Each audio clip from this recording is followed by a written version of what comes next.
ಇನ್ನು ಜಿ ರಾಮ್ಜಿ ಕಾಯ್ದೆಯನ್ನ ವಿರೋಧಿಸಿ ನಡೆಸ್ತಾ ಇರುವಂತಹ ಹೋರಾಟ ಇವತ್ತು ಬಹಳ ದೊಡ್ಡ ಮಟ್ಟದಲ್ಲಿ ಫ್ರೀಡಂ ಪಾರ್ಕ್ ನಲ್ಲಿ ನಾವು ಗಮನಿಸಿದ್ವಿ. ಮನ್ರೇಗಾ ಹೆಸರನ್ನ ಯಾವುದೂ ಕಾರಣಕ್ಕೂ ಕೂಡ ಬದಲಾಯಿಸಬಾರದು. ಜೊತೆಗೆ ಯೋಜನೆಯಲ್ಲಿ ತಂದಿರುವಂತಹ ಕೆಲ ಬದಲಾವಣೆಗಳೇನಿದೆ ಅದು ರಾಜ್ಯ ಸರ್ಕಾರಗಳಿಗೆ ಮಾರಕ ಅನ್ನುವಂಥ ವಿಚಾರವನ್ನ ಮುಂದಿಟ್ಟು ನಮ್ಮ ರಾಜ್ಯ ಸರ್ಕಾರ ಕೇಂದ್ರದ ವಿರುದ್ಧವಾಗಿ ಹೋರಾಟ ಮಾಡಿದೆ.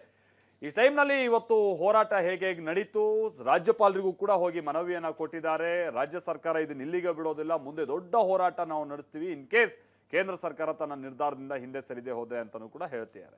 ಹಾಗಾದ್ರೆ ರಾಜ್ಯ ಸರ್ಕಾರದ ಮುಂದಿನ ಹೋರಾಟದ ರೂಪುರೇಷೆಗಳೇನು, ಇವತ್ತೇನೇನಾಯ್ತು ಬನ್ನಿ ನೋಡೋಣ.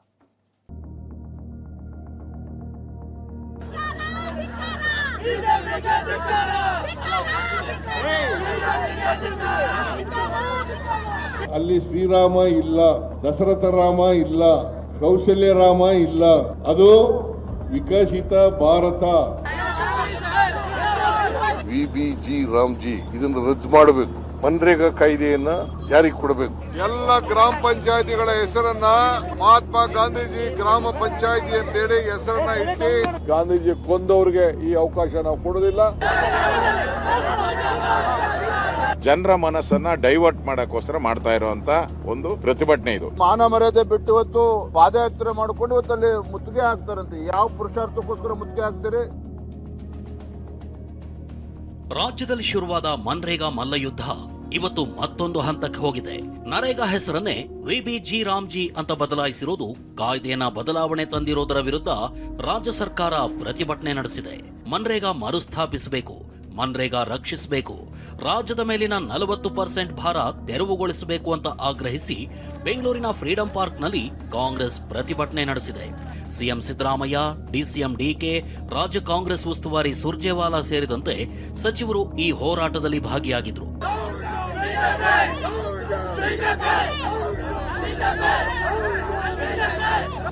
ಸಿಎಂ ಸಿದ್ದರಾಮಯ್ಯ ಜಿ ರಾಮ್ಜಿ ಕಾಯ್ದೆ ರದ್ದತಿಗೆ ಆಗ್ರಹ ಮಾಡಿದ್ದಾರೆ. ಕೇಂದ್ರ ಸರ್ಕಾರ ಇಟ್ಟ ಹೆಸರಿನಲ್ಲಿ ದಶರಥ ರಾಮ ಇಲ್ಲ, ಕೌಸಲ್ಯ ರಾಮ ಇಲ್ಲ, ಸೀತಾರಾಮ ಕೂಡ ಇಲ್ಲ ಅಂತ ವಾಗ್ದಾಳಿ ನಡೆಸಿದ್ದಾರೆ.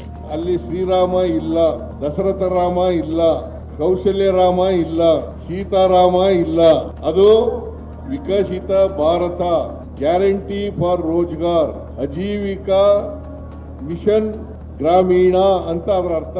ಈ ಕಾಯ್ದೆ ಇದೆಯಲ್ಲ ಜಿ ರಾಮ್ಜಿ ಇದನ್ನು ರದ್ದು ಮಾಡಬೇಕು, ಮತ್ತೆ ಮನ್ರೇಗಾ ಕಾಯ್ದೆಯನ್ನ ಜಾರಿಗೆ ಕೊಡಬೇಕು. ಅಲ್ಲಿವರೆಗೂ ನಮ್ಮ ಹೋರಾಟ ಇರಬೇಕು ಅಂತಕ್ಕಂಥದ್ದನ್ನ ತೀರ್ಮಾನ ಮಾಡಿದ್ದಾರೆ. ಇಷ್ಟು ಮಾತ್ರವಲ್ಲ, ಡಿಸಿಎಂ ಡಿಕೆ ಶಿವಕುಮಾರ್ ಪ್ರತಿಭಟನೆ ಬಳಿಕ ಘೋಷಣೆಯೊಂದನ್ನ ಮಾಡಿದ್ದಾರೆ. ಬಿಜೆಪಿ ನಾಯಕರು ಗಾಂಧಿ ಹೆಸರನ್ನ ಸಾಯಿಸ್ತಿದ್ದಾರೆ, ಆದ್ರೆ ನಾವು ಕೊನೆವರೆಗೂ ಗಾಂಧಿ ಹೆಸರು ಅಳಿಸಿ ಹಾಕಲು ಬಿಡಲ್ಲ, ಪ್ರತಿ ಗ್ರಾಮ ಪಂಚಾಯಿತಿಗೆ ಗಾಂಧಿ ಹೆಸರಿಡ್ತೀವಿ ಅಂದಿದ್ದಾರೆ. ಮಹಾತ್ಮ ಗಾಂಧೀಜಿ ಅವರ ಹೆಸರನ್ನ ಪ್ರತಿಯೊಂದು ಗ್ರಾಮ ಪಂಚಾಯಿತಿ ಮುಂದೆ ಅವರ ಹೆಸರನ್ನ ಜೋಡಿಸಿ ನಾವು ಹೊಸ ಆದೇಶವನ್ನ ಮಾಡ್ತೇವೆ. ಈಗ ಕೋಡಳ್ಳಿ ಗ್ರಾಮ ಪಂಚಾಯಿತಿ ಅನ್ಕೊಳ್ಳಿ, ಮಹಾತ್ಮ ಗಾಂಧೀಜಿ ಗ್ರಾಮ ಪಂಚಾಯಿತಿ ಕೋಡಳ್ಳಿ ಕಾರ್ಯಾಲಯ ಅಂತ ಮಹಾತ್ಮ ಗಾಂಧೀಜಿ ಹೆಸರು ಇರ್ತದೆ, ಆ ಊರ ಹೆಸರು ಇರ್ತದೆ, ಆ ಪಂಚಾಯಿತಿ ಹೆಸರು ಇದೆ. ಇದು ಕಾಂಗ್ರೆಸ್ ಸರ್ಕಾರದ ತೀರ್ಮಾನ. ಇದು ಗಾಂಧೀಜಿನ ಹೆಸರನ್ನ ಸಾಯಿಸಲಿಕ್ಕೆ ಬಿಡುದಿಲ್ಲ, ಗಾಂಧೀಜಿ ಕೊಂದವ್ರಿಗೆ ಈ ಅವಕಾಶ ನಾವು ಕೊಡುದಿಲ್ಲ. ಗಾಂಧೀಜಿ ಅವರ ಹೆಸರು ಜೀವಂತವಾಗಿ ಎಲ್ಲಿವರೆಗೂ ಪಂಚಾಯಿತಿ ವ್ಯವಸ್ಥೆ ಇರ್ತದೆ, ಎಲ್ಲಿವರೆಗೂ ಗ್ರಾಮೀಣ ವ್ಯವಸ್ಥೆ ಇರ್ತದೆ, ಎಲ್ಲಿವರೆಗೂ ಈ ಪ್ರಜಾಪ್ರಭುತ್ವ ಉಳಿದಿರ್ತದೆ, ಅಲ್ಲಿವರೆಗೂ ಕೂಡ ಈ ಗಾಂಧೀಜಿಯವರ ಹೆಸರನ್ನ ನಾವು ಉಳಿಸ್ಕೊಂಡು ಹೋಗುವಂತ ಕೆಲಸವನ್ನ ನಾವು ಮಾಡಿ ಆ ಹಕ್ಕನ್ನ ಏನು ಮನಮೋಹನ್ ಸಿಂಗ್ ಅವರು, ಸೋನಿಯಾ ಗಾಂಧಿ ಅವರು ನಮಗೆ ಕೊಟ್ಟರು, ಇಡೀ ದೇಶಕ್ಕೆ ಕೊಟ್ಟರು, ಅದನ್ನ ಉಳಿಸುವಂತ ಕೆಲಸವನ್ನ ನಾವು ಮಾಡ್ತೇವೆ. ಕೇಂದ್ರದ ವಿರುದ್ಧ ಹೀಗೆ ಸಮರ ಸಾರಿರೋ ಪ್ರತಿಭಟನೆ ವೇದಿಕೆಯಲ್ಲಿಯೇ ಕೆಲ ಘಟನೆ ಕೂಡ ನಡೆದವು. ಏನದು ಅಂದ್ರೆ, ಸಿಎಂ ಸಿದ್ದರಾಮಯ್ಯ ಮಾತನಾಡೋದಕ್ಕೆ ಮೈಕ್ ಬಳಿ ಬರ್ತಿದ್ರು. ಆಗ ಕಾಂಗ್ರೆಸ್ ಕಾರ್ಯಕರ್ತರು ಒಂದೇ ಸಮನೆ ಡಿಕೆ ಡಿಕೆ ಅಂತ ಕೂಗೋದಕ್ಕೆ ಶುರು ಮಾಡಿದ್ರು.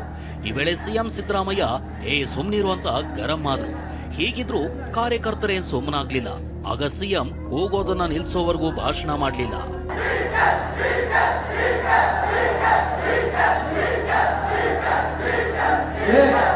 ಇದೆಲ್ಲ ಯೂತ್ ಕಾಂಗ್ರೆಸ್ ಸುಮ್ಮನೆ ಮುಖ್ಯಮಂತ್ರಿಗಳು ಮಾತಾಡ್ತಾ ಇದ್ದಾರೆ.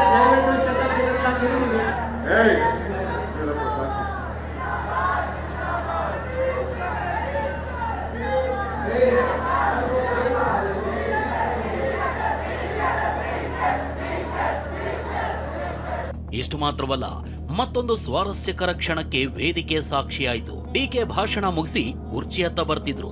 ಆಗ ರಣದೀಪ್ ಸಿಂಗ್ ಸುರ್ಜೇವಾಲಾ ಡಿಕೆ ತಲೆಗೆ ಟವೆಲ್ ಕಟ್ಟೋದಕ್ಕೆ ಯತ್ನಿಸಿದ್ರು. ಆದ್ರೆ ಅದು ಅಷ್ಟು ನೀಟಾಗಿ ಏನಿರ್ಲಿಲ್ಲ. ಆಗ ಸಿಎಂ ಸಿದ್ದರಾಮಯ್ಯರೇ ಡಿಕೆ ತಲೆಗೆ ಟವೆಲ್ ಸುತ್ತಿ ಗಮನ ಸೆಳೆದ್ರು.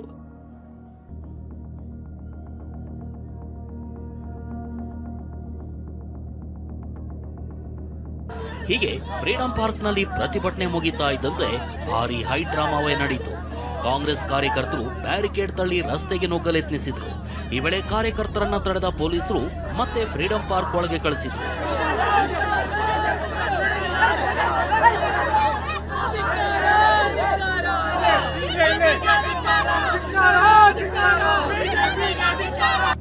ಈ ನಡುವೆ ಸರ್ಕಾರ ನಡೆಸೋ ಕಾಂಗ್ರೆಸ್ ಪಕ್ಷವೇ ಪ್ರತಿಭಟನೆಗಿಳಿದಿದ್ದು ವಿಪಕ್ಷಗಳನ್ನ ಕೆರಳಿಸಿತ್ತು. ಇವರಿಗೆ ನಾಚಿಕೆ ಮಾನ ಮರ್ಯಾದೆ ಇದೆಯಾ ಅಂತ ಬಿಜೆಪಿ ನಾಯಕರು ಪ್ರಶ್ನಿಸಿದ್ರು. ಜನರ ಮನಸ್ಸನ್ನ ಡೈವರ್ಟ್ ಮಾಡಕ್ಕೋಸ್ಕರ ಮಾಡ್ತಾ ಇರುವಂತ ಒಂದು ಪ್ರತಿಭಟನೆ ಇದು. ನಾಚಿಕೆ ಆಗ್ಬೇಕು. ಒಂದು ಸರ್ಕಾರ ನಡೆಸೋರು ಈ ತರ ಎಲ್ಲ ಪ್ರತಿಭಟನೆಯನ್ನ ಮಾಡಿದ್ರೆ ಜನಕ್ಕೆ ಏನ್ ಕಾನ್ಫಿಡೆನ್ಸ್ ಮಾಡ್ತದೆ?